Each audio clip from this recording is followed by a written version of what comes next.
Dezembro de 2022, Estados Unidos. Ele era um ícone de superação.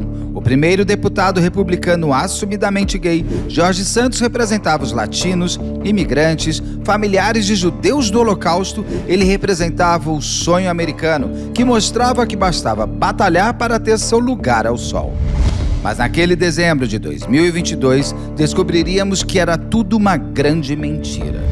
Como o filho de brasileiros conseguiu enganar tanta gente durante tanto tempo?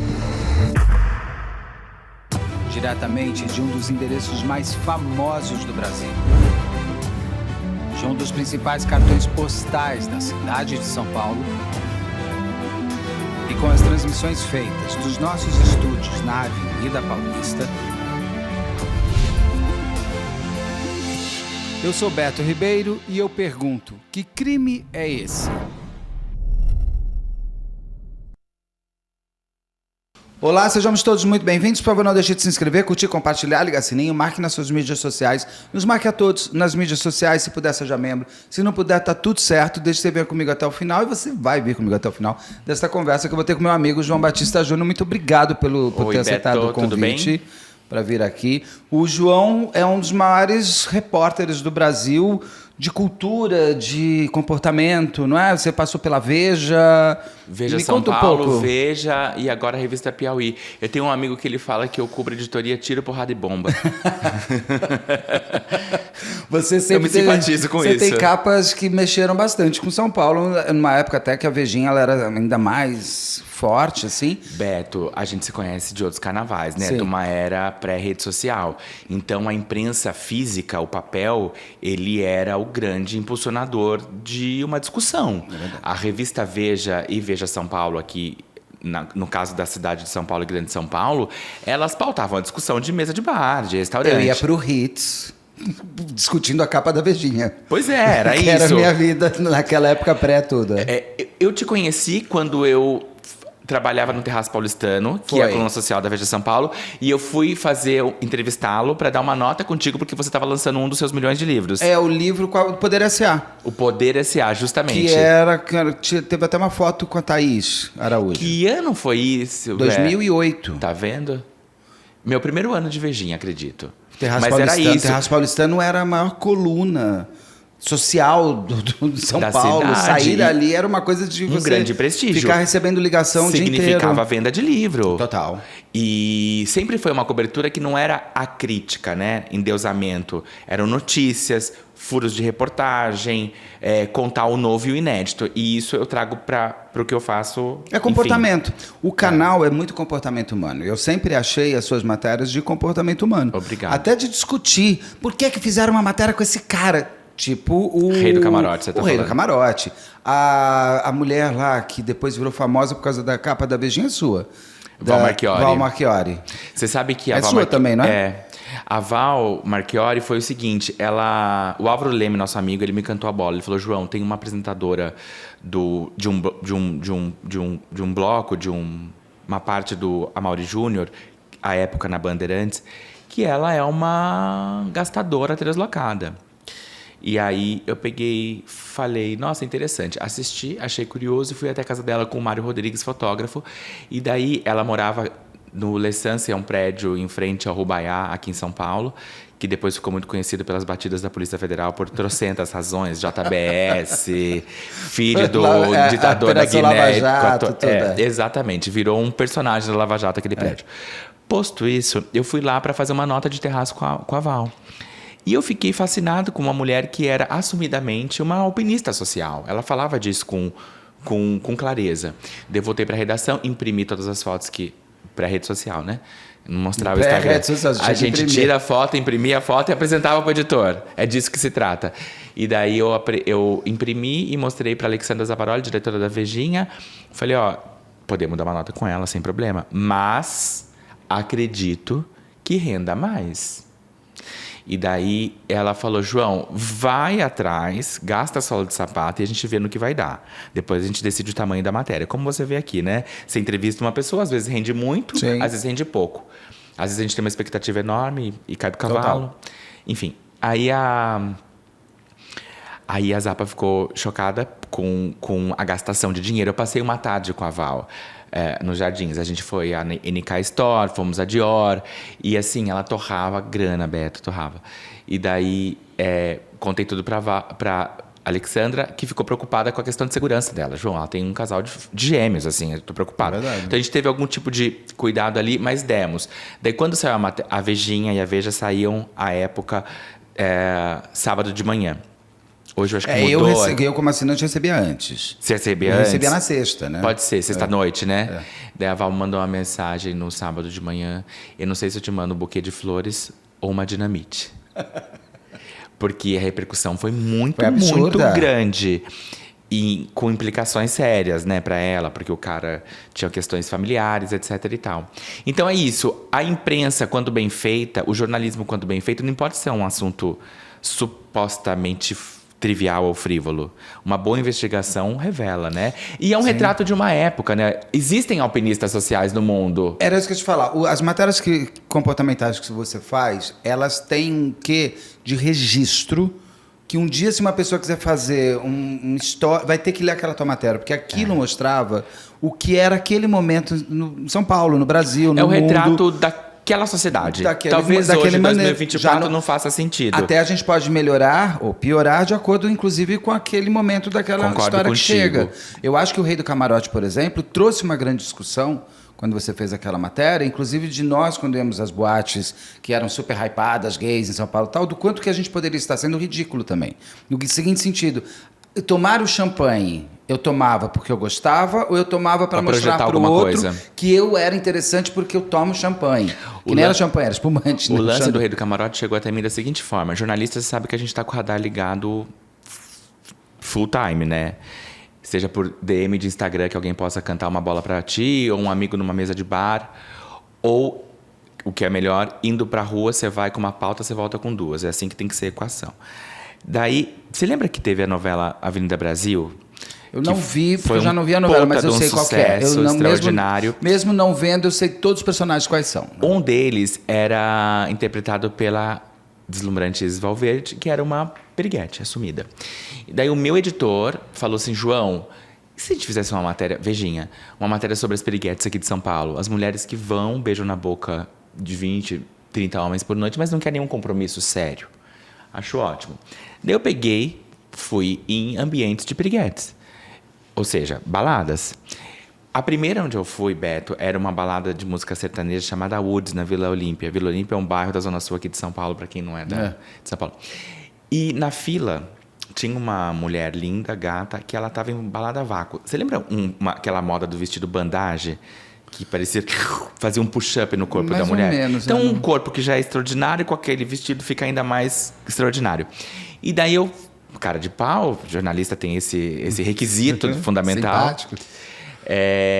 Falei da pauta, das periguetes e tal. Ah, sim, sou periguete mesmo, posso ser personagem, beleza.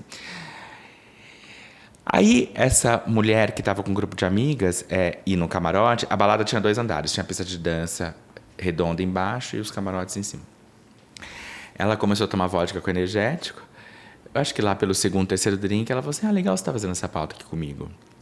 Mas tem uma outra coisa, assim. Você tá vendo que a gente não bota a mão na carteira? Tem esses reis dos camarotes que bancam tudo. Foi assim que nasceu. Porque eu não frequento esse tipo de... Não. O meu universo é completamente outro. Eu vou em boteco de 5ª categoria com os meus amigos. A gente bebe um na casa do outro. Exatamente. Eu, hoje em dia, só em casa, mesmo na casa dos amigos. Pois é. Então, assim, meu ambiente é outro. E daí eu fiquei fascinado, porque eram camarotes com bandejas cheias de uísque, vodka e champanhe. Uma mulherada linda no entorno. Eu falei, interessante. Mas eu fiz a capa das periguetes. O título foi Periguetes, sim, e daí? Aí... eu apresentei a pauta dos caras perdulários de camarote para o meu editor. Ele falou, João, dá um tempo, porque a gente acabou de fazer uma matéria de noite, espera um pouquinho. E nisso eu fui apurando, falando com donos de balada, à época o Marcos Boaz, ex-marido da Vanessa, que era dono de algumas baladas aqui em São Paulo, entre outros caras. E daí cheguei ao nome do Alexander de Almeida, que foi a capa da Vejinha, o Rei do Camarote. Ele... tem uma coisa que é o seguinte, era para rede social também, tá? A gente tá falando de 2013, o Instagram tinha apenas 1 ano de idade, enfim. Quando você tinha um nome forte aqui na sociedade de São Paulo, como Rico Mansur, o teu nome se bastava para você ter todos os tapetes vermelhos estendidos. Quando você só, entre aspas, só era rico, o caminho era um pouco mais longo para você chegar lá. Porque ter dinheiro na sociedade... Não significa ter prestígio nem convite. Às vezes até fecha a porta quando você é de um bairro menos admirado. O novo rico... Tem muita gente que tem sobrenome e não tem nada, um gato para puxar pro rabo, tipo, mas que é super preconceituoso contra aqueles que vieram de outros lugares que não esses sobrenomes mais patrocinados. Exatamente. E daí ele tinha uma vontade de se projetar na sociedade. E daí eu falei, apurei, descobri que você é um dos caras que mais gastam, você topa aparecer nessa matéria? A matéria é sobre isso, tá? E, claro. Eu fui com ele a primeira noite na Pink Elephant, finada Pink Elephant, que era o máximo. Tava tendo show do Naldo Bene, Whisky ou Água de Fogo. Água de Coco. E o Alexander gastou pra caramba lá. Mas ele era rico, de verdade. Era rico. Aí eu saí daquela balada. Falei, bom, eu vou investigar, vou revirar a vida desse homem do avesso, porque eu não posso dar, de repente, espaço pra alguém que trabalha no mercado de alguma coisa legal. Né? Tem que ser alguém que gasta e o dinheiro seja lícito. Senão... Senão não tem sentido, não né? É o crime. Se não tem sentido, Aí eu fui pesquisar. Cara, ele tem uma empresa de despachante que faz em volume industrial. Ou seja, você, Beto, compra um carro. Você financia pelo Banco Safra, que está do outro lado aqui da rua, do Conjunto Nacional. Por alguma problema, você não consegue pagar aquilo. Então, o Safra tira da tua garagem, leva para um estacionamento dele, esse carro vai a leilão e eu, João Batista, compro. E ele faz, então, esse transfer de locação de carro e de transferência de documentação. O Alexander fazia isso para o Safra, para o Votorantim, para o Itaú, para muitos bancos. Então, era uma empresa que existia, idônea. Eu chequei com os bancos se de fato ele era um prestador de serviço. Falei para o meu editor, de fato esse cara existe, a empresa dele está tudo certo, CNPJ tudo correto, bora. Daí a gente começou a apurar. Da vez em que nós gravamos o vídeo, e aquilo era o começo de vídeo também, né, Beto? Porque... colocar vídeo na rede Imagina, social, a gente não sabia o que era meme. Não tinha celular. Já tinha o iPhone. Mas era diferente. O consumo de vídeo era ainda PC. Não, é diferente. O consumo de dados era, enfim, outra história. Aí a gente fez aquele vídeo, que era os 10 mandamentos do rei do camarote. Nossa Senhora, aquele vídeo foi gravado na casa dele, em uma das casas, ali no Tatuapé, e também nas baladas. Então a gente foi em uma chamada Ballroom, se eu não me engano, que onde eu tatu bola aqui na Augusta, lá embaixo. Tá. A gente tinha ido para uma balada, daí não tava tão cheia, a gente foi para essa. Aí quando a gente chegou lá, ele pediu todas as garrafas de champanhe. Cristal, que é a mais cara de todas, senhora. E depois viu, clicou. Resumo, deu 6 da manhã, eu e o Diógenes, que estava gravando o vídeo, eu falei assim, Alex, eu cansei, assim, eu tô esgotado, eu preciso ir embora. Eu não tava bebendo, evidentemente, porque eu tava trabalhando. Daí eu falei, paga a conta. Daí ele falou assim, mas eu não tô indo embora. Daí eu falei, mas você paga a conta, porque eu vou tirar foto do teu recibo pra eu ir embora, que eu preciso de prova do que tá gastando. Eu acho que deu 53 ou 63 mil reais. É um valor extraordinário para hoje e para... Isso que ano? 2013. O dólar estava bem mais baixo. Não. Então o real era bem mais caro. Uma fortuna... Hoje seria uns 100 e poucos mil. Doida. E ele já estava um pouco alteradinho, ele faz aquela coisa com a maquininha de cartão de crédito. Enfim, ele virou fantasia de carnaval. E aí a coisa explodiu. Tem uma coisa engraçada, você que é um dos maiores youtubers do Brasil. Naquele ano, 2013... Sou só um youtuber. A matéria saiu no final de outubro, com um vídeo colocado no canal do YouTube da Vejinha. Nós somos o 4º vídeo mais visto daquele ano, sendo que nós tivemos só 2 meses do YouTube, ganhando plaquinha e tudo. A gente perdeu para um vídeo do Porta dos Fundos, então um baita de um canal, um vídeo do Galo Frito e outro da Galinha Pintadinha. Nossa. Ou seja, eu quase ganhei da Galinha Pintadinha. Tem essa tristeza de não ter vencido. Você já foi um youtuber também. Você já foi dos primórdios ali de fazer conteúdo no YouTube. Pois é. É um tipo de conteúdo que atrai também porque você está falando de comportamento. Só para entender, esse homem ainda é rico? Esse homem ainda é rico, ele segue fazendo a mesma coisa. Ainda Depois é rico, daquela camarote? reportagem... Então, o mundo mudou, né, Beto? Quando você falou aqui no começo da nossa conversa sobre ser um recorte do momento... Faria sentido hoje, 2024, fazer essa matéria? Talvez não. Tem coisas que não me chamaram a atenção naquele momento, que hoje, se eu fosse fazer a mesma pauta, Claro, a gritaria gente- aos olhos. Por exemplo, em nenhum momento eu falei que não tinha nenhum negro em nenhuma daquelas baladas, a não ser servindo. Sim. Porque o Alexandro, ele era um personagem, um principal personagem, mas tinham outros. Estava citando outras pessoas ali. Então, tem coisas que hoje se mostram mais ou menos pertinente à luz do que a gente entende enquanto sociedade. É o tipo de pauta que hoje faria sentido? Não tem mais balada, Beto. Hoje são festas. Não tem mais essas baladas de luxo É que aqui em São Paulo. eu já sou velho, né? Então A gente eu já já não se vou à aposentou da balada há noite. muitos anos. Eu fui muito baladeiro. E eu que eu brinco, eu não tenho dívida comigo. Então eu nem sabia que não tinha mais balada. Agora são só festas, né? Pois é. Tinha o André Almada, que faz as boates, né? Do André. Outra Lounge, é. The Week, no segmento época, quando eu gay. ia, é. A gente já se viu na The Week, eu acho que algumas vezes, não já? The Week não, nunca fui, só no Ultra Lounge. No Ultra Lounge, maravilhoso. E Nunca aí- fui, não. Fui 2 vezes a The Week lá atrás, eu era muito longe. Mas o Ultra Lounge era muito... Ai, eu adorava aquilo. Bom, a gente tá falando de muita coisa aqui, mas só pra saber, ele ainda é rico. Ele ainda é rico, ele teve alguns problemas, foi investigado por lavagem de dinheiro, por causa de um armazém que um sócio teve em Atibaia. Eu acabei não acompanhando. Ele quase saiu candidato a vereador em algum momento, depois para. ele desistiu, pois é. Mas hoje, quando você tem um Instagram na palma da tua mão, você precisa do intermediário que é a imprensa para se exibir? Não. Não, imagina, muito pelo E os contrário. ricos muito ricos, eles têm vergonha de se exibir.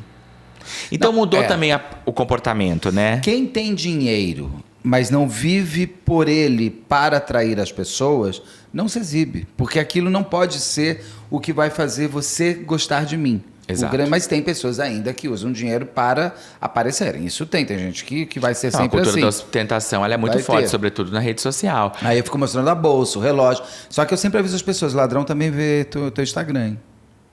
Super. Isso é super perigoso, as pessoas É um não entendem. catálogo, né? Você está mostrando a sua casa, a sua bolsa, o seu relógio, a sua joia, o seu quadro. Você está mostrando e as pessoas ainda falam, olha quanto custa. O bandido também te assiste. E a pessoa, muitas vezes, ela coloca a localização, né? Não que basta é mais fazer ainda, assim, é uma coisa assim... Nós vamos entrar no caso do deputado brasileiro nos Estados George Unidos, Santos. que ninguém checou, né? Isso. Diferente do bandido checa. O bandido vai checar tudo que você está colocando. O lugar onde é, quanto, porque assim, hoje em dia está sendo um catálogo para Ele faz um filtro de quem é interessante para ele ir eu em vou cima, seguir né? o João, eu vou saber quantos relógios ele tem, eu vou saber quantas camisas caras ele tem, porque hoje o dinheiro não está somente no dinheiro, em dólar, em barra de ouro. Está na bolsa, no óculos, no relógio, na calça, na camisa, não é? Sim. Então eu acho assim perigoso. Eu entendo que tem muitos influencers que vivem de lifestyle, mas eu sempre penso quanto que eles correm o risco. Ué, tem gente que faz tour na casa. O ladrão tá sabendo por onde entrar e por onde sair. Com o localizador, né? Ou seja, ele Tudo. sabe exatamente onde você está no quarteirão. Não, e sai drone e me mostra por cima. Isso tudo para ladrão que vai querer te roubar. Você tá, assim, ele fala, obrigado, não preciso fazer nada. Fico aqui tomando meu chopp, já fazendo tudo É um que eu prato teria cheio, que né? fazer. A Você checagem facilita a eu vida já do cara. Total. Eu sei onde é o seu condomínio, eu sei como que é a tua casa, eu sei que horas você dorme. O médico que você frequenta. Eu sei onde você está, porque você está viajando. Então é uma questão muito perigosa. Eu não gosto de me expor nas redes sociais porque eu não sou assim. Não é, se você olhar, eu nunca fui de. Não gosto. Mas as pessoas que eu vejo, amigos meus que são influencers de lifestyle, o que eu falo para eles, eu falo, toma cuidado, porque você está dando um catálogo. Sabe que uma vez uma fonte delegada me contou que a dica que ela dá para as pessoas é o seguinte: você quer ir num restaurante X? Você quer ir na festa Y? Posta no dia seguinte. Ah, mas isso eu faço. Não no real time. Nunca. Porque você não precisa dizer que você está no restaurante Beto. E nem precisa gastronomia. marcar. Ou não precisa marcar. Mas assim, exatamente. as pessoas, assim, tem gente que fala assim, o Beto tá no spot. Não, amor, eu fui faz 2 dias. Eu agora tô dormindo. Isso é maravilhoso. Eu sempre tava no fiz spot. isso. Eu sempre fiz isso. Eu sempre Sim. faço isso porque não gosto também de mostrar onde eu tô, porque eu não quero. Não curto isso. Mas nesse caso que a gente vai entrar, eu chamo ele de Jorge ou George. Ah, vamos chamar de Jorge, De né? Jorge Santos. É, Jorge Santos, Tá. exatamente. Porque ele é brasileiro. Porque esse é um caso que eu acompanhei via você quase pelo teu Instagram indo para Piauí para ler. Porque, aliás, sigam o João, porque você faz você transformou o seu Instagram também numa forma de notícia sua ali, Eu acho que às vezes são crônicas também, ou são... É muito Assim interessante. como você não gosta de me expor, eu acho que a minha vida é interessante É o teu pra trabalho. meia dúzia de amigos, né? Eu gosto de trabalhar e reportar. E ali é legal porque você vai... Por exemplo, a Gisele Pelicot, que eu até fiz um comentário, porque você indicou um podcast, eu fui atrás e tal, para ouvir e tal. Então, o teu próprio Instagram já é um universo de... Noticioso, de comportamento. E eu fiquei vendo muito essa novela... George Santos, através de você. Quem é esse homem? Beto, notícia, ela chega até nós das formas mais variadas, né? Eu tenho um amigo que é do universo da moda, e em 2020 ele foi para os Estados Unidos e se hospedou na casa de uma brasileira riquíssima que mora em Long Island. Long Island é uma parte do estado de Nova York onde, enfim, foi retratado no The Great Gatsby, uma parte podre de rico, num português bem... São as praias ali, né? Aquelas casas não são os bizarras. Hamptons, mas são aquelas casas lá pra cima.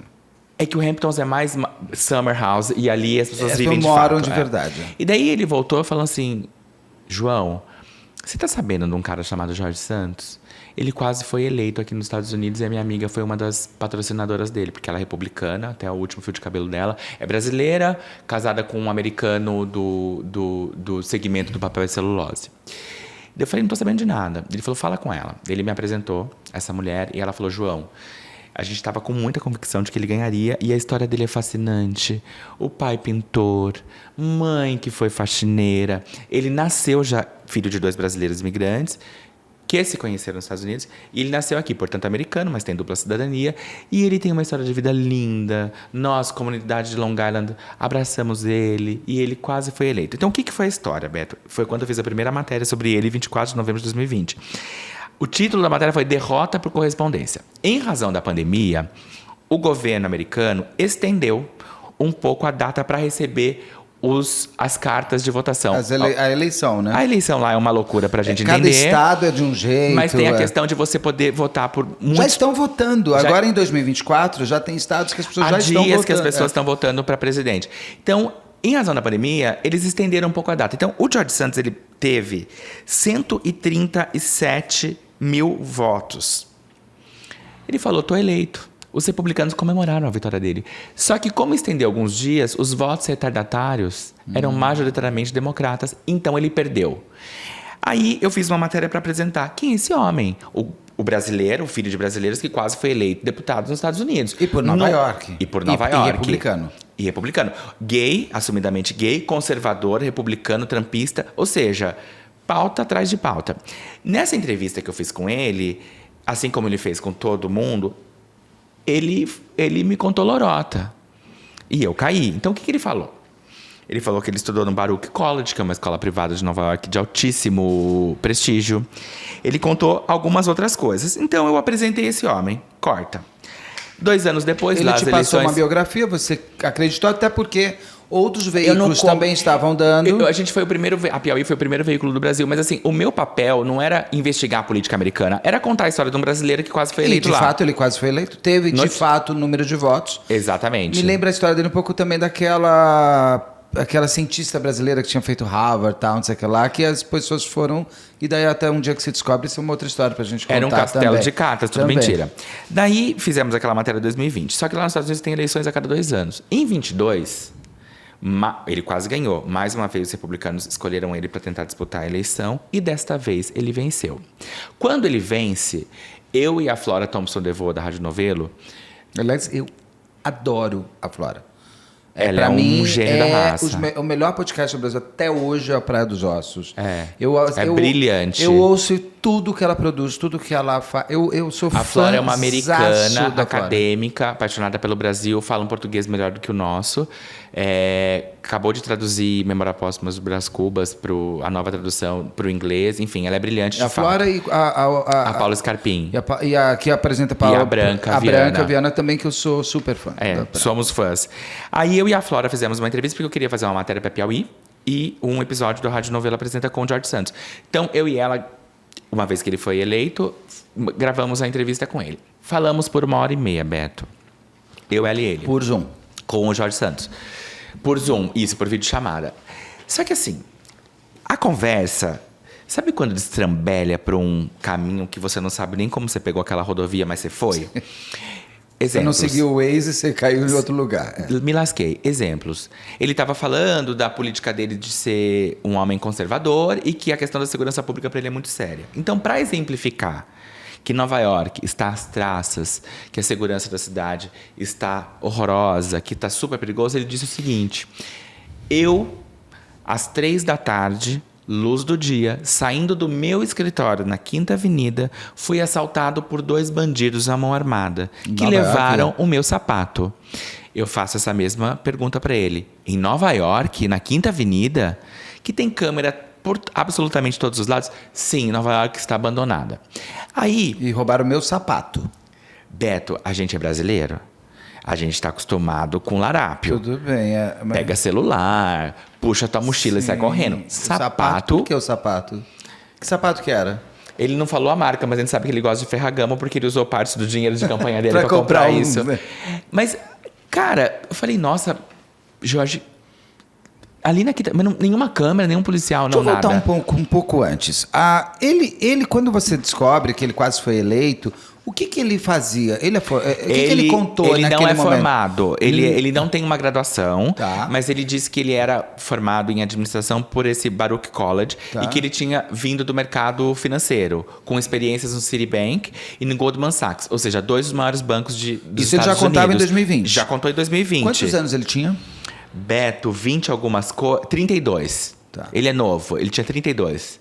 Reli as matérias hoje. E aí, cara, quando ele é eleito... A gente faz essa entrevista, 1h30 que eu achei aquilo um devaneio completo. Bom, esse negócio do assalto de Nova York, você falou tem câmera, porque tu tem câmera, ele não pegou uma câmera. Aí ele falou também outra coisa, que ele, 2 caras enquanto gay, sofria muito preconceito pela comunidade gay dos Estados Unidos, que sequer autorizaram ele a frequentar a parada. Eu falei, bom, mas a parada, é aberta, como no Brasil, não é só você ir pra rua? Não é uma festa fechada. Eram muitas inconsistências. E é verdade isso? Mentira. Que os gays em Nova York não queriam ele por ser republicano, alguma coisa assim? As paradas dos Estados Unidos têm, inclusive, carros de som com gays militares, que são um dos maiores conservadores do mundo. Então, assim, não bate. Terminou a entrevista, eu olhei pra cara da Flora, a gente falou assim, será que rendeu? Vamos ver o que a gente faz. Porque a gente achou tudo muito... estranho. Delusional, pra falar numa palavra bem americana. Até que, dia 19 de dezembro de 22, ou seja, uma semana depois a gente teve essa entrevista, o New York Times faz uma matéria excelente chamada Quem é o deputado George Santos? Talvez o currículo dele seja uma grande ficção. Então, o que o New York Times fez? Checou. Foi até o Citibank falar, esse cara trabalhou aí? Não. Foi até o Goldman Sachs, esse homem trabalhou aí? Não. Foi até o Baruch College perguntar, ele se formou aí? Não. A coisa foi caindo. Só que o George Santos, essa matéria é tão extraordinária pelo seguinte, o George Santos, ele Beto, você tem palavras que entende melhor desse universo, dessas pessoas. Ele não é narcisista que eu quero falar, mas assim, tem uma coisa de grandeza muito grande, porque não basta você ter feito esse colégio. Ele fala que ele era a estrela do time de vôlei desse colégio. Não é que a mãe dele virou de faxineira, virou uma grande executiva. Ela trabalhava no World Trade Center. Não é que ele tinha antepassados judaicos, que é mentira. A família era sobrevivente do Holocausto. Você está entendendo? Não é... Sempre dele era tudo muito... enorme, não basta você ser roubado em Nova York, você é assaltado 3 da tarde na Quinta Avenida e te tiram seu sapato. Com 2 revólveres e ainda te tiram um sapato. É isso. É sempre muito... 10 tons acima. Porque aí você fica meio fascinado. É fascinante. É fascinante, é too good to be true. É tudo demais. É bom demais para ser verdade. É bom demais para ser verdade. E daí o New York Times fez essa matéria. Num primeiro momento ele falou assim, é tudo mentira. Só que... E ele rebate a matéria do New York Times? Ele rebateu de cara. É tudo mentira o que o New York Times está fazendo. Só que dia 26 de dezembro, ou seja, 6 dias depois, ele fala, eu menti sobre o meu currículo, mas isso não faz 26 de dezembro de que ano? 22? A gente está falando de 22. O New York Times vem com essa bomba dia 19 de dezembro de 22. Deputado. Ele já tinha sido eleito, mas ele ia tomar posse em fevereiro. Tá certo. Lá em Washington. Daí vem fevereiro de 23. Ele morava em Nova York mesmo? Ele morava bem? Ele tinha um namorado? Ele nasceu em Nova York, no bairro do Queens. É um bairro... Bem bairro de... classe média. E de imigrantes brasileiros, tudo E mais. tem muitos imigrantes jamaicanos, brasileiros, hondurenhos. Ótimos restaurantes. Enfim, é um bairro bem Normal. legal dos Estados Unidos, Nova mas é um York. bairro operário, né? Digamos assim. E é Nova York, Nova York. E aí, quando ele dá essa entrevista para o New York Times, faz essa matéria, ele, no primeiro momento, nega a veracidade dela e depois ele assume. Eu olho para Flora, a gente fala, bom, Flora, agora a gente tem a matéria, porque ele mentiu pra gente do começo ao fim. Vamos checar as coisas que ele nos falou. Então a gente procurou a polícia para saber se tinha registro desse assalto. Não tinha. Procuramos a organização da parada gay. Tudo mentira. Então a gente foi desmontando ponto Tudo a ponto aquilo do que ele falou. Você foi checando ali. E foi uma coisa sensacional, porque estava tudo gravado. A gente gravou aquela entrevista. Uma vez que a gente publica, e daí foi em 19 de janeiro de 23... Já depois Depois do New York Times, mas antes de ele assumir. Ele posse toma posse em fevereiro. Primeiro o presidente toma posse em janeiro E depois... o Congresso em fevereiro. É como no Brasil. Exatamente. O Brasil também não é do 1º de janeiro, não. Aí, a nossa matéria repercute muito lá fora. O CNN pede autorização para usar alguns trechos, a gente permite.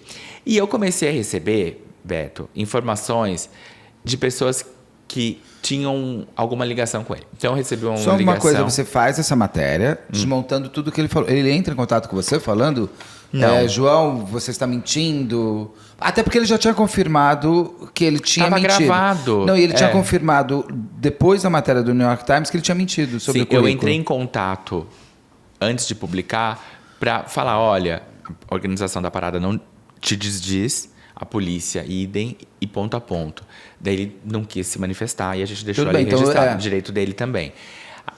Algumas pessoas me procuraram depois.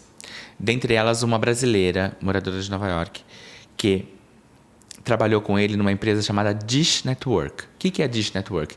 É uma operadora de TV a cabo. Antes do streaming, existia a TV a cabo. E ela, essa empresa nos Estados Unidos, ela tinha um foco de vender canais brasileiros como Globo e Record para brasileiros que moram lá. Por que eu digo isso? A partir dessa matéria do New York Times, outras mentiras dele foram sendo reveladas. Dentre elas, a que ele falava que ele era um alto executivo da Rede Globo nos Estados Unidos. Alto executivo da Rede Globo? Pois é. Para os americanos ele falava isso? Ele era um representante da Globo lá, nos Estados Unidos. Ele vendia canal a Na cabo. verdade, ele atendia o telefone. Nada... Call center. Ele vendia canal para brasileiro. Isso não é demérito algum. Apenas no condiz com o que ele falava. Não é um alto executivo da A Rede relação Globo. dele com a Globo era essa. Ele vendia TV a canal. cabo. E daí a mulher me contou histórias hilárias. Então a gente vai reunindo informações. Só que o que aconteceu? Pode parecer pequeno, mas não é pequeno. Quando você mente sobre o seu currículo, sobre a tua origem familiar, sobre absolutamente tudo que parece pequeno, pode ser que tenham outras mentiras por trás. O que a justiça americana começou a entender? E passou um pente fino. Nas declarações... Ele não era só um mitômano, ele era um estelionatário. Aí que chega... Não, estelionato até... No sentido criminal da coisa. Ele criou uma biografia para fazer você crer nele e votar nele. Então é estelionato eleitoral isso também, de alguma maneira. Total, mas parte do dinheiro que ele arrecadou para a campanha dele, ele não estava usando... E além de tudo, lá você tem o dinheiro que as pessoas doam para você. Você pode doar pessoa física. E as pessoas ricas ali estavam... Doam bem. Sim. Os americanos são generosos em campanha. Ele tinha entrada. Porque ele representa o 3º distrito de Nova York, que é Long Island, esse bairro rico. Riquíssimo. Queens, que não é tão rico. E um terceiro que eu me esqueci. Então ele foi abraçado pelos republicanos ricos ali, que pelos foram bastante imigrantes. generosos. E daí descobriu-se que nem todo o dinheiro ele empregou na campanha. Alguns ele usou, por exemplo, para pagar hotel, para pagar cassino, para comprar um sapato vermelho na Ferragamo de $6 mil. Que tem até da Gary Images aqui. Hermès. É ele ali, não é? Isso, esse é o sapato. Esse é o sapato vermelho aí. E Beto, dentre os gastos mais curiosos, vamos chamar assim, tem Botox. Eu até sei outro. E a assinatura da OnlyFans. Vocês sabem pelo menos quais os perfis que ele assinava? Quando Cara, falaram que ele assinava OnlyFans, eu queria saber quem que ele Não vê. seria fascinante se tinha algum mal estrela pornô do Brasil? Qual tipo de pessoa que o atrai? Qual o tipo de sexo que ele gosta? Porque isso mostra ainda mais a pessoa, né? Não, Beto, a gente é curioso, a gente é jornalista, quando pelo amor de Deus. Quando eu li, eu falei, gente... Eu fiquei completamente fascinado por isso também. No OnlyFans, é maravilhoso. Maravilhoso. E assim, o George é casado com um brasileiro Ele mora em Nova York, ali que eles onde? se conheceram lá. Então, parte desse dinheiro, inclusive, era usado para pagar o aluguel da casa dele. Eu acho que era no Queens. Isso não pode nos Estados Unidos. Não. Você não pode transacionar um dinheiro de campanha para benefício próprio. Nem aqui no Brasil. É que a gente está tão habituado a essas maracutaias, esses cambalachos, né? Mas é ultra sério. Resumo da ópera. No final de 23, ele é expulso do Congresso. Os próprios republicanos não queriam mais ele. Por ser inconfiável. Pela pedem teia até de pra ele mentiras. renunciar, mas ele fala que não vai, Ele se né? recusa, aí ele é renunciado, né? Tiram ele dali. Para os republicanos isso foi horrível porque estava muito para pau a pau o número de cadeiras. E a saída do George Santos fez com que um democrata entrasse. Então, eles perderam a maioria na casa. Isso foi super sério. Então, ainda assim, eles quiseram a expulsão do cara que não representava nada, né? Ele era apenas, na visão deles, um 7-1, digamos assim. Um estelionatário. Agora, tem uma coisa aqui curiosa, que é o seguinte. Então ele não chegou a virar deputado? Sim, Ele foi empossado ele como foi deputado? empossado e caiu um ano depois. Quando que ele cai? Ele ainda... No final do ano passado. No final de 2023. Então ele ficou... Foi um ano. Mas ele ficou. Ele ano, votou. com Com certeza. Não, ele fazia aparições na Câmara, dava entrevistas, ele deu uma causada ali no Congresso. Porque ele nasceu para ser uma estrela. Sim. E Ele conseguiu gosta chegar de longe. mídia e conseguiu chegar longe. Então, assim, nessa era de rede social em que as pessoas projetam falsidades e vidas inexistentes, bolsas falsas, vidas falsas, maridos falsos, casas falsas, uma pessoa consegue, inclusive, ser eleita em cima de nuvem. Porque eles se tornam personagens, como a gente falou, fascinantes, no seguinte sentido. É o exemplo de uma pessoa que deu certo, que poderia não ser nada dentro do... Ele soube construir um personagem no seguinte sentido. A mãe veio do nada, o pai veio do nada, bem sonho americana. E se construíram na terra prometida. Onde tudo pode. Então, olha, que exemplo, tá vendo? Basta você querer, basta ter a meritocracia, basta você acordar e trabalhar, basta você crer na América, né? Então, ele era a perfeição. Agora, quem é ele de verdade? E aí, ele ainda falava o seguinte, que ele era o primeiro republicano abertamente gay a ser eleito. Ele ainda puxou Tinha para essa ele esse ponto claro. forte. É verdade, olha, ele representava os judeus, porque ele tinha parentes mortos no Holocausto. Ele Ucranianos. representava os latinos, porque afinal de contas, gente, brasileiro é latino, tá? Na América Latina. Representava os latinos, a comunidade brasileira, O sonho americano que o sonho americano e o gay. Então, assim, você vê que ele tinha ele era muitas coisas. Ele era uma iconicidade forte. Ele era um baita de um personagem. Perfeito Ele pra é tudo. um homem E republicano. Conservador, Indo contra a maré, assumidamente gay. com as pautas. Ele era drag queen, não era? Também? Então, daí tem uma história que então é a gente vai fascinante. descobrir quem é ele de verdade. Quando essas lorotas vêm à tona, descobre-se que em 2008, Beto, quando os pais deles se separam, ele passa um tempo em Niterói. O pai é de origem mineira, a mãe de Niterói. Então ele mora lá, não se sabe se 1 ano ou 2 anos. Aí tem histórias fascinantes. A primeira de todas. A mãe trabalhou como cuidadora. Eles eram simples, moravam numa casa bem, bem simples junto com a avó. A mãe ganhava vida naquele momento como cuidadora de idosos. Ele pegou, isso está em documento folhas de cheque da bolsa da mãe. Isso no Brasil? Isso no Brasil. E foi até uma loja, uma multimarcas lá em Niterói. E comprou algumas tênis, roupas e tudo mais pro namorado dele. Na era pré-Pix, na pré-história, portanto, as pessoas costumavam pagar com folha de cheque. E ele pagou com folha de cheque. Quando o dono da loja foi compensar... Maníaco do PAC que eu digo. Viu que o dono daquela folha estava em outro plano. Ele já tinha morrido. Só que aconteceu uma coisa muito curiosa. O tênis não serviu no pé do namorado. E ele voltou pra trocar. E o bonitinho voltou pra trocar. Porque ele tem queria aquele arrogância. tênis. Não, o namorado que não sabia que o George Santos era um 7-1. Você ganha um tênis, você não sabe que seu namorado usou. O namorado que vai ali pra trocar. Aí, quando o namorado vai... Que marca que era? Só pra ter uma ideia. Eu acho que era caro também, tudo? Era uma multimarcas, Calvin Klein, eram marcas assim, não era uma coisa de alto luxo não, mas eram roupas Já boas, eram boas, coisas consideráveis. Aí o vendedor falou, ótimo, vamos pra polícia. Porque a folha de cheque voltou.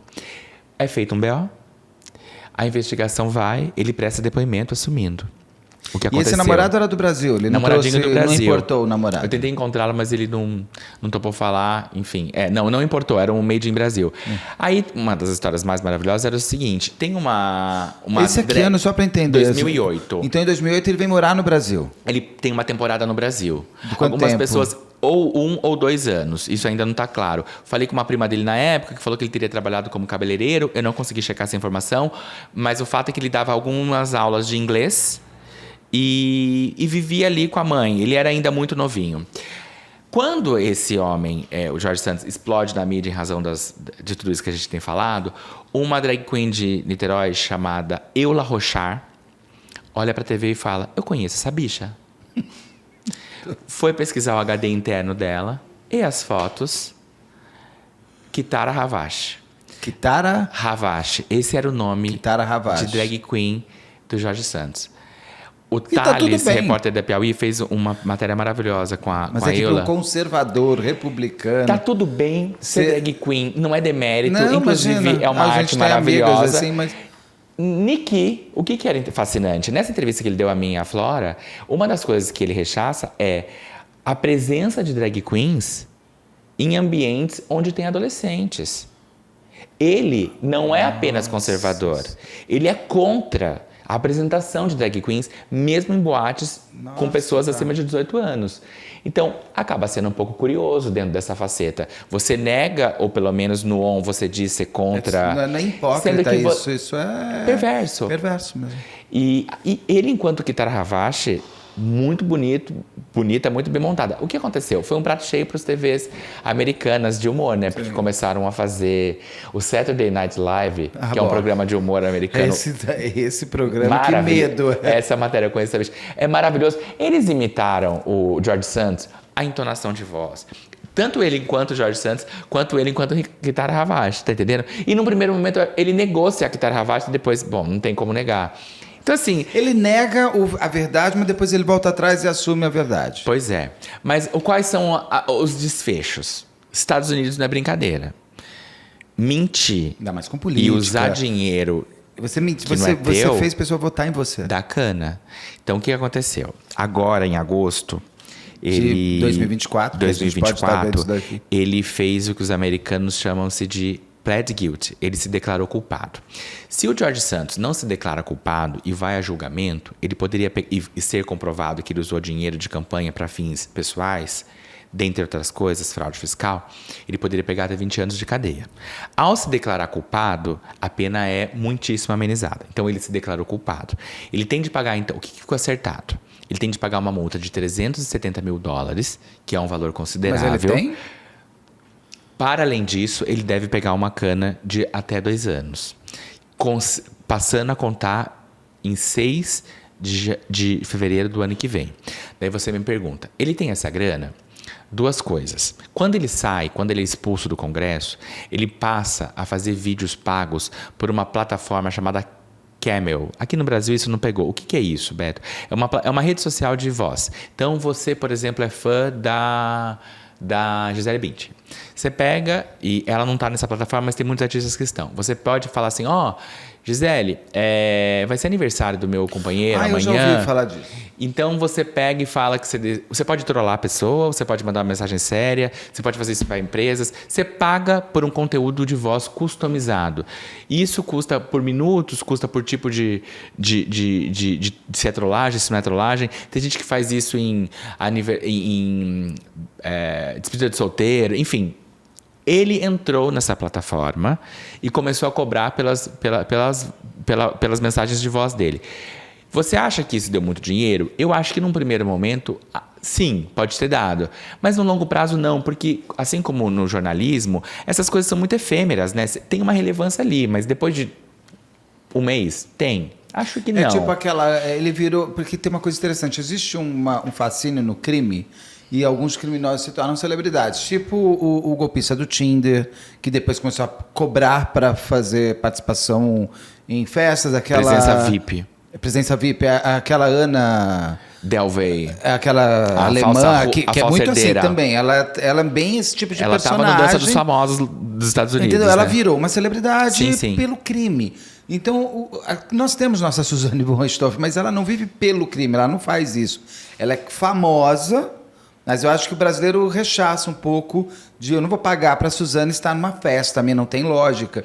É uma coisa muito americana. Ainda tem uma coisa meio doida. Então ele pode ser hoje uma celebridade lá por ter enganado, é isso? Porque tem pessoas que o admiram justamente pela... A gente pode falar de trocentos problemas que ele representa, mas a gente não pode falar que ele não foi esperto, inteligente. Ele conseguiu. Total. Em cima de um castelo de mentiras, ele foi eleito o primeiro republicano assumidamente gay no Congresso dos Estados Unidos. Latino e tudo.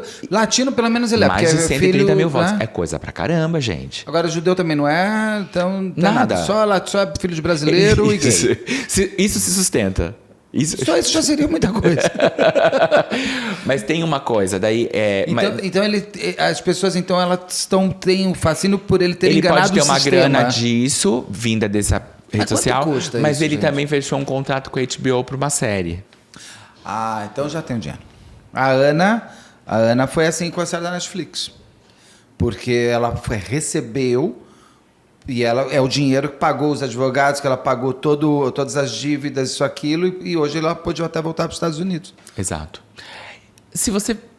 Ele é uma celebridade, eu acho que quem é mais progressista gosta de vê-lo como assim, olha como os republicanos se enganaram. Mas eles teriam enganado se fosse democrata. Quem é republicano gosta de ver... Que bom que surgiram as mentiras, porque esse cara não é um de nós. Ninguém quer por perto. É um pouco tóxico, digamos assim. Mas não deixa... Ele se tornou, sim, uma celebridade. Sim. Estamos aqui, de alguma maneira, maneira, tá falando dele. É. E é interessante a gente estar falando dele pelo seguinte.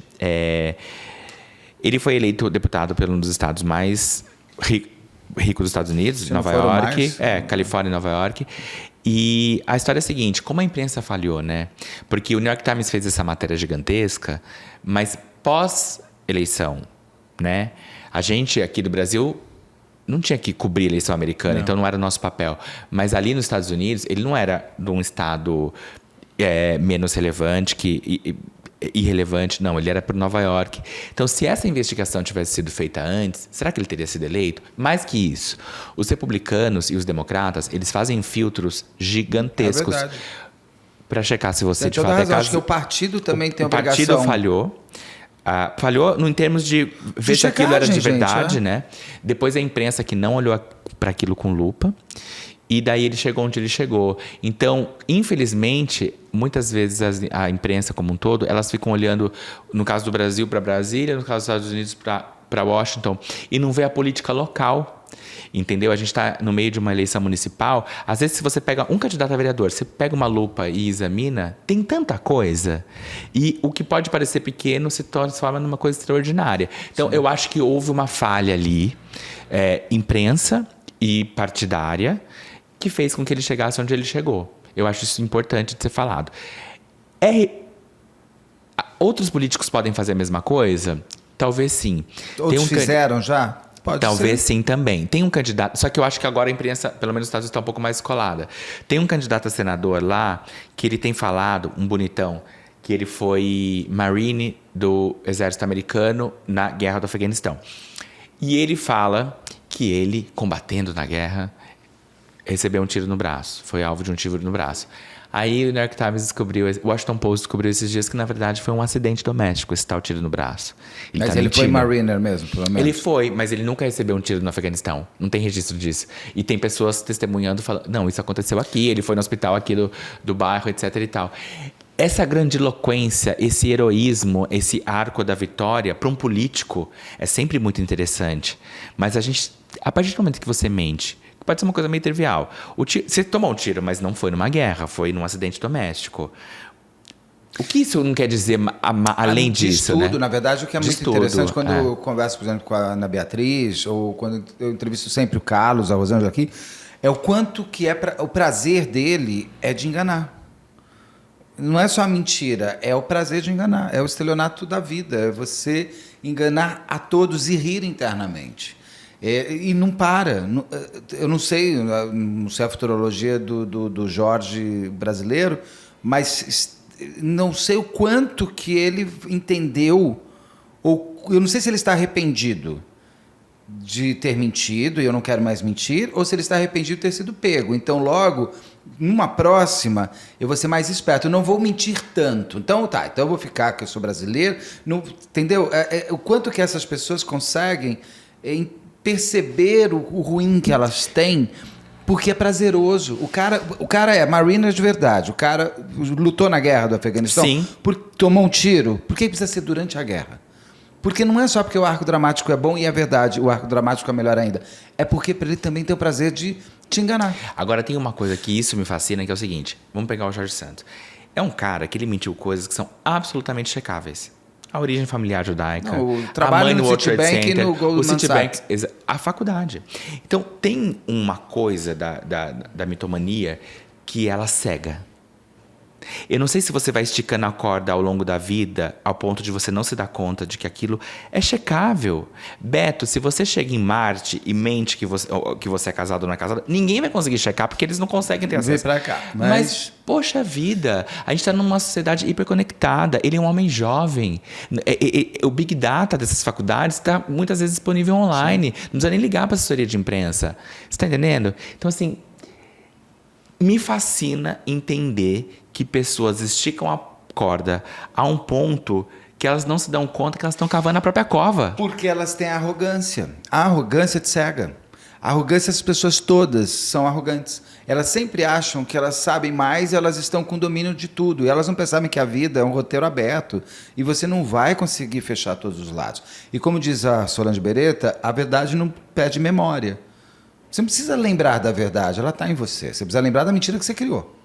Então, isso é o mais complicado que existe. Dá trabalho, né? Dá trabalho e quem mente, isso, por tudo que eu já vivi, já vivenciei e por tudo que eu já entrevistei, quem mente o tempo todo para todo mundo e não sempre a mesma mentira. Então, um mentiroso desse tipo te contou uma história e contou outra para mim. O grande medo dele é de nós dois conversarmos. Tá. Então tem pessoas que não pode cruzar a turma, né? No seu dia a dia da vida, eu tinha uma pessoa que eu conhecia que era claramente e todo mundo sabia que era mentira. E até hoje eu não sei porque que a gente convivia. Até uma hora que eu falo, basta, gente, eu não aguento mais. Não preciso mais disso, né? Não é engraçado, eu falo, não é divertido. E você via o quanto essa pessoa ficava angustiada numa sala quando 3, 4 pessoas começava, e eu era bem danado, eu começava a entrar no assunto pro outro falar, não, mas não foi isso, que, sabe assim? A pessoa se joga no meio. Isso, mentiroso, como esses que são, eles fazem só que uma coisa é fazer na sua vida, no seu grupo de amigos, outra coisa é quando você transforma isso no modo de vida. Como você pega aquela Ana, inventando Ana lá, que ela transformou aquilo no modo de vida. Esse cara ganhou uma eleição. É muito problemático porque essas pessoas elas vão para dimensões muito maiores. A mentira configura crime, né? Aí é crime. Uma coisa, o cara mentiu para você. Eu brinco que todo mundo tem, ninguém tem uma avó normal, né? Tá? Não sabe porque eu venho de uma família de condes, não sei, todo mundo foi conde, barão. Eu falo, gente, minha família só veio mesmo tentar a vida aqui no Brasil. Porque você precisa, às vezes, dar uma ilustrada no teu passado para você se sentir melhor. Uma coisa é você tá mentindo pro teu namorado. Okay. Agora, gente, mentiras que são tão fortes como esse cara fez agora, com relação a uma eleição, onde todo mundo deveria checar, e não estou falando da imprensa, eu estou falando começando pelo partido. Do partido. Ele enganou o partido. Mas muito. Então mostra as falhas. Então eu espero que o próprio partido hoje tenha criado todo... E eu acho que o Brasil tem que pegar isso, o mundo tem que pegar isso como exemplo para não acontecer aqui. Se é que já não acontece. Bom, você falou da acadêmica que... teve aquela acadêmica que ela... Da Unicamp, né? Que ela falou que tinha experiência em Harvard. Sim. Eu tô lembrando de um outro Foi até um jornalista do Estadão, né? Que pegou. Eu me lembro que eu ouvi até o podcast na época dele contando como que ele pegou. Eu acho que foi isso mesmo. Ele falou assim, porque ele achava que não fechava. Eu não lembro o nome do jornalista, peço desculpas, mas eu ouvi o podcast na época do Estadão, ele contando os bastidores de como que ele conseguiu e qual foi a grande problemática de como aquela personagem era importantíssima e aí todo mundo que estava ligado a ela falou, não, mas aquele filme eu não ia fazer tá? Não, eu estava conversando ainda, todo mundo começa a sair. Não, vira não quero falar disso, eu não quero falar disso. As pessoas se afastam. E ela sumiu também, as pessoas acabam sumindo de uma maneira, né? Não, sim, outros ministros já inventaram que estudaram em Yale e doutorados. É verdade, teve ministros também com currículos mentirosos também. Não, eu acho que após Jorge Santos, teve uma moda das pessoas querendo colocar lupa em algumas pessoas. E eu vou te falar, pra mim, me deixou uma marca positiva em termos de apuração, que é o seguinte: eu vou entrevistar alguma pessoa. Você é formado em quê? Direito na PUC Minas? Legal. Você vai lá e já faz. Checar. Isso te deixou... Porque antes me deixava assim, a pessoa formou em direito... Quanto mudou pra você? A questão da formação, por exemplo, eu checo de todos agora. Por exemplo, essa pessoa... Eu gostei muito que você fez o cara pagar a conta, né? Porque vai que ele desse um calote e vai embora. Exatamente. Ou o amigo do amigo paga a conta. Mas hoje, por exemplo... se você vai entrevistar um político da vida, aqui você vai questionar absolutamente todas as histórias biográficas dele, se ele fala do avô, disso, aquilo também, não? Tem coisas que são... Eu acabei na edição de outubro da revista Piauí, tem um perfil bem longo que eu fiz com o Nicolas Ferreira, o deputado federal mais votado do país. Eu tive com ele 2 vezes em BH e 2 vezes com ele em Belo Horizonte. Em Brasília. Além de ter tido acesso ao Nicolas, eu também falei com o pai dele, o pastor Edésio. Então tem coisas que a memória falha. O Nicolas não sabia... meu pai abriu a igreja dele, sei lá, eu tinha 8, 10 anos. Daí você chega vida que segue. Mas, por exemplo, quando ele fala, João, eu formei na PUC Minas, eu vou no site da PUC Minas. Tem lá o TCC dele. Então, não, mas aí Nicolas, é uma outra história. A gente tem que checar essas coisas, porque muitas vezes elas são mentiras. Projetos de lei... eu fiz o projeto de lei aqui em Belo Horizonte, assim, assado. Vou checar se é isso mesmo. Olha, mas nesse projeto você foi coautor, tem outros 30. É verdade e tal. Então, tem coisas que, às vezes, são pequenas mentiras, às vezes são mentiras muito grandes. Mas a gente tem que checar. Ali na Piauí, a gente tem um processo rigoroso de checagem, Beto. Então, assim, a equipe de checagem, que é excelente, eu mando o áudio de entrevistas que eu fiz, e eu mando os documentos. E isso é fundamental, porque daí... dá embasamento real para tudo. Exatamente, ali, né? Exatamente. Então, é isso. A entrevista com o Nicolas, por exemplo, uma delas tem 2 horas e meia de duração, eu mandei a íntegra. Falei, tá aqui. E às vezes eu posso falhar na transcrição, alguma coisa nesse sentido, ou é bom ter um outro olhar para além do editor, porque pode pegar uma coisa, João, mas será que faz sentido isso que ele falou? Calma aí, deixa eu ver. Então, a gente pega e recheca. E ligo para a pessoa depois, esse ponto, esse ponto, esse respeito ponto. Com o leitor. Com o leitor e inclusive com as pessoas que estão envolvidas na matéria, né? Aquilo vai sair... Sim.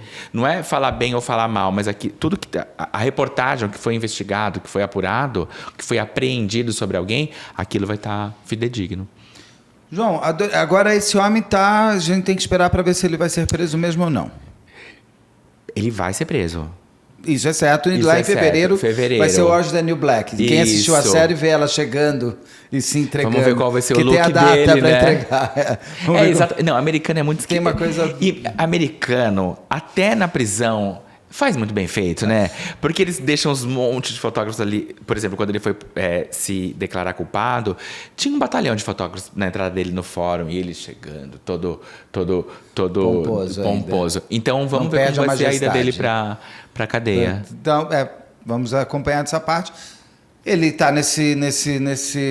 Eu já tinha ouvido falar dessa plataforma e vamos esperar também a série da HBO. Vamos ver o que acontece. Exatamente. Que eu não sei quando vai ser, Beto.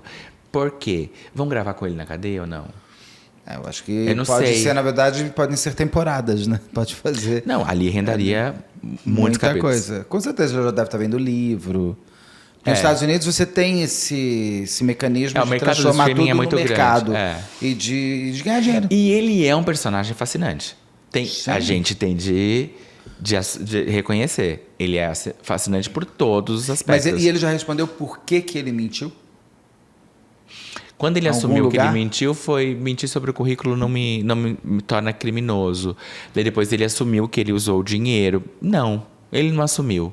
Eu não li isso, não. Tentou fazer uma coisa...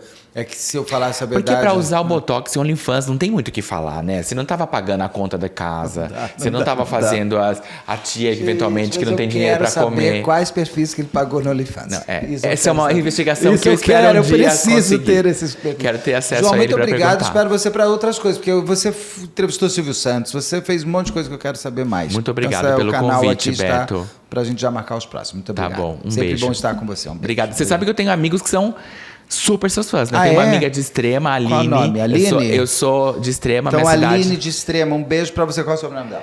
Aline Maria Wagner de Souza, Então, o nome completo. Como é que é? Aline Maria Wagner de Souza. É, nós damos a vida toda Então, um juntos. beijo pra ela. Ela sabe todos os seus episódios, assim. Ela é uma Beto Heavy User. Elas chamam de Bebetes, eu adoro. Aí, perfeito, adoro, é isso. adoro. A história da gata, do marido, de tudo. Sim, é o Det. Que Sim, exatamente. Sempre comigo aqui. Um beijo, então, pra Aline também, pra todos os outros. Muito obrigado. Um beijo pra Obrigado Extrema. você. Faz anos que eu não vou pra Extrema. Tem que ir. Beijão. Tem que sim. Beijo. Obrigado, meu querido. Até já. mais.